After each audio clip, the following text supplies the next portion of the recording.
வணக்கம் சொந்தங்களே, அன்னைஸ் கிச்சனிலிருந்து உங்கள் அம்மா சசிரேகா சுந்தர். இன்றைக்கி நம்ம கிச்சனில் பார்த்தீங்கன்னா ஒரு ஸ்நாக்ஸ் ரெசிபி தான் செஞ்சு காட்ட போகிறேன். அது பார்த்தீங்கன்னாக்கா டீ கடையில் செய்கிற கஜடா. அதுக்கு என்னென்ன பொருள் வச்சுக்கன்னு பார்க்கலாம் வாங்க. மைதா மாவு 200 கிராம், சர்க்கரை 50 கிராம், 2 டேபிள் ஸ்பூன் அளவுக்கு ரவை, 2 முட்டையை உடச்சி வச்சுருக்கேன், சிட்டிகை உப்பு, கொஞ்சமாக இதில் ஆப்ப சோடா, தேவையான அளவுக்கு நெய் எடுத்துக்கணும். 2 டேபிள் ஸ்பூன் அளவுக்கு நெய் தேவைப்படுது, எடுத்துக்கணும். மிக்ஸி ஜாரில் இந்த சர்க்கரையை போட்டு நம்ம பவுட்ராக்கி எடுத்துன்னு வந்துடும். சர்க்கரை பார்த்திங்கனாக்கா நல்லா பவுட்ராக்கி வச்சு இது கூட நம்ம இந்த முட்டையை ஆட் பண்ணிக்கணும்.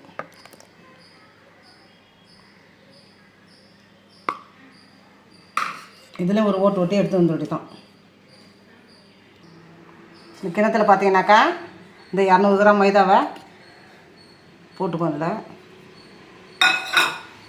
2 டேபிள் ஸ்பூன் அளவுக்கு ரவை எடுத்து வச்சுருக்கோம், அதையும் சேர்த்துக்குவோம். டேஸ்ட்டு பாருங்கள், சிட்டி உப்பு எடுத்து வச்சுக்கோங்க, அதையும் சேர்த்துக்கலாம். இந்த கஜடா பார்த்திங்கன்னா நல்லா புசு புசுன்னு நல்லா வரதுக்கோசரம் ஒரு 1/4 டீஸ்பூன் அளவுக்கு ஆப்ப சோடா. இது எல்லாத்தையும் நல்லா ஒன்றா கலந்து விட்டு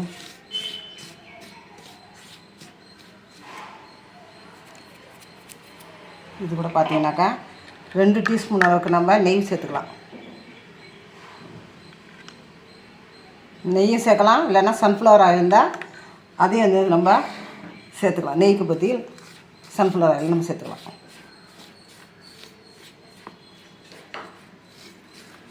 இதெல்லாம் நம்ம ஒன்றா கலந்தாச்சு. இப்போ நம்ம மிக்சியில் அடித்த சர்க்கரையும் முட்டையும் இதில் ஆட் பண்ண வேண்டியதுதான்.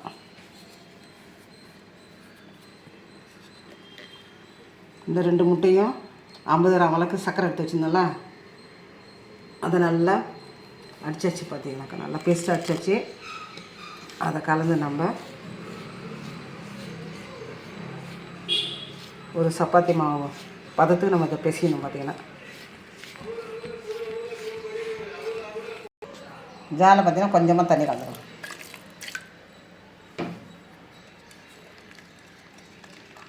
ஏன்னா அது ரொம்ப கட்டியாக இருக்குது, கொஞ்சம் வளன்னு இருக்கணும். பார்த்திங்கன்னா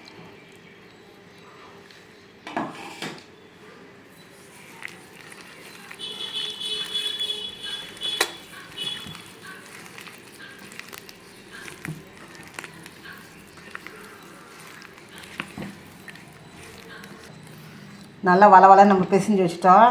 இது பார்த்திங்கன்னா ஒரு அரை மணி நேரத்துக்கு நல்லா ஊடும். இதில் நம்ம ரவை போட்டதெல்லாம் ரவை பார்த்திங்கன்னா இருக்கிற தண்ணியெல்லாம் நல்லா இழுத்துக்கும். நல்லா கட்டியாக இருந்தோம். நம்ம இதேமாரி போண்டா போடுற மாதிரி போடணும்.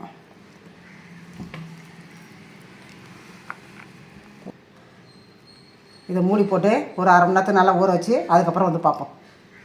மாவு பார்த்திங்கன்னா நல்லா அரை மணி நேரம் ஆயிடுச்சு. நல்லா ஊறிடுச்சு. பார்த்திங்கன்னா சர்க்கரை, நெய், இந்த மைதா ரவையெல்லாம் இப்போ நம்ம கொஞ்சம் கொஞ்சமாக போட்டு மீடியம் ஃப்ளேமில் வச்சு வேக வச்சு எடுக்க வேண்டியது தான். இந்த அளவுக்கு இருக்கும் கொஞ்சம் கொஞ்சமாக.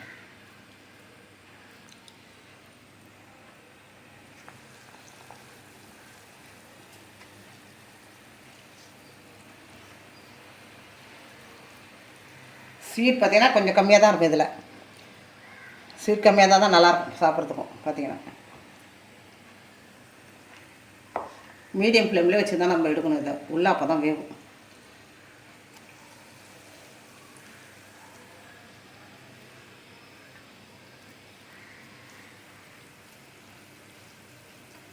ஒரு 5-6 போட்டு எடுக்கலாம். அதில்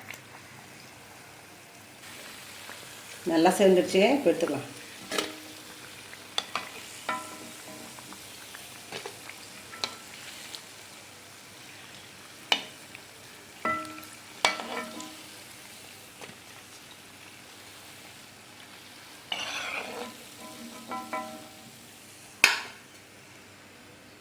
பார்த்திங்கன்னா நம்ம போண்டா மாதிரியும் போடலாம்.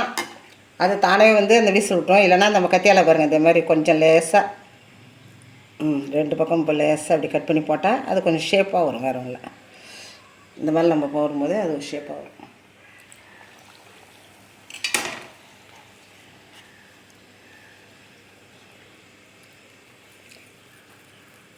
மீடியம் ஃப்ளேம் இல்லை லோ ஃப்ளேமில் கூட வச்சுக்கலாம். நீங்கள் லோ ஃப்ளேமில் கூட வச்சு ஸ்லோவாக போட்டு எடுக்கலாம். இந்த மாதிரி தான் கத்தியால் 2 பக்கம் அப்படியே கட் பண்ணி எடுத்தோன்னா கொஞ்சம் பார்க்கறதுக்கு அழகாக இருக்கும்.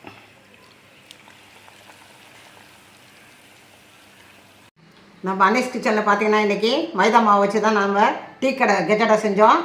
இது பார்த்திங்கன்னா ரொம்ப டேஸ்ட்டாக இருக்கும். ஸ்வீட் வந்து கொஞ்சம் கம்மியாக தான் இருக்கும், ஆனால் சுவை வந்து பிரமாதமாக இருக்கும். அதை பார்த்திங்கன்னா நான் கத்தியால் லேசாக கீழே போட்டது பாருங்கள், நல்லா 4 பக்கமும் அப்படியே கீற்று இது பாருங்கள். இது குண்டு குண்டாக போட்டதில் வந்து ஒரே ஒரு இது தான். ஃபஸ்ட்டு இது போட்டு டெஸ்ட்டு பண்ணி பார்த்தேன், சும்மா ஒரு பக்கம் தான் பொழந்த மாதிரி இருந்தது. அதுக்கப்புறம் பார்த்திங்கன்னா லேசாக கீரல் நம்ம கத்தியால் போட்டு தான் அழகாக இருந்தது பாருங்கள். ஷேப் பார்க்கறதுக்கு அழகாக இருக்குது.